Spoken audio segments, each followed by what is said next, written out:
ನಮಸ್ಕಾರ, ಎಲ್ರಿಗೂ ನಮಸ್ಕಾರ. ನನ್ನ ಹೆಸರು ಶರವಣ ಅಂತ. ಇನ್ನೊಮ್ಮೆ ನೋಡಿ, ನಮ್ಮದು ನುಗ್ಗೆ ಗಿಡ ಎಲ್ಲ ಒಣದೋಯ್ತು. ಹೋದ ವಾರ ಏನು ಮಾಡಿದೆ, 2 ಸಲ ಕ್ರಾಪ್ ಸುಧಾ, ಅದು DNC 90 ಮತ್ತು ನಮ್ಮ ಪ್ರಾಡಕ್ಟ್ ಭೂಮಿ ಸುಧಾ ಎರಡೂ ಮಿಕ್ಸ್ ಮಾಡಿ ಒಂದು 4-5 ಸಲ ನಾನು ಹಾಕಿದ್ದೆ.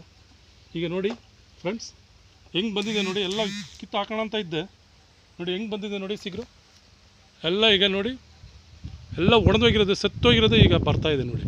ಗೊತ್ತಾಯ್ತಾ? ಕಾಣಿಸ್ತಾ ಇದೆಯಾ? ಅಂಥ ಅದ್ಭುತವಾಗಿ ಪ್ರಾಡಕ್ಟ್ ನಮ್ಮದು. ಎಲ್ಲರಿಗೂ ನಾವು ರೆಕಮೆಂಡ್ ಮಾಡ್ಬೋದು. ಸಖತ್ತಾಗಿದೆ. ಈಗ ಒಣದೋಗಿರೋದು ಇಲ್ಲೊಂದು ಗಿಡ, ಅಲ್ಲಿ ಒಂದು ಗಿಡ, ಅಲ್ಲಿನೂ ಆ ಥರ ಒಣದೋಯ್ತು. ಅದನ್ನು ನೋಡಿ, ಇದನ್ನು ಹೆಂಗೆ ಸಿಗ್ರು ಇದಕ್ಕೂ ಹಾಕಿದ್ದೆ ನಾನು DNC 90 ಮತ್ತು ಭೂಮಿ ಸುಧಾ. ಇದಕ್ಕೂ ನೋಡಿ ಹೆಂಗೆ ಬಂದಿದೆ ಸಿಗರು. ಹಾಂ ನೋಡಿ ಹೆಂಗೆ ಬಂದಿದೆ ನೋಡಿ, ಎಲ್ಲ ಬರ್ತಾಯಿದೆ. ಈಗ ಇದು ಜಾಸ್ತಿ ಮಳೆ ಇರೋದ್ರಿಂದ ಎಲ್ಲ ಒಣದೋಯ್ತು. ಈಗ ನೋಡಿ ಹೆಂಗೆ ಬಂದಿದೆ, ಚೆನ್ನಾಗಿದೆ. ಈಗ ಇನ್ನೊಂದು ಸಲ ಇದು ಬರ್ತಾಯಿದೆ, ಎಲೆ ಎಲ್ಲ ಬರ್ತಾಯಿದೆ. Thank you.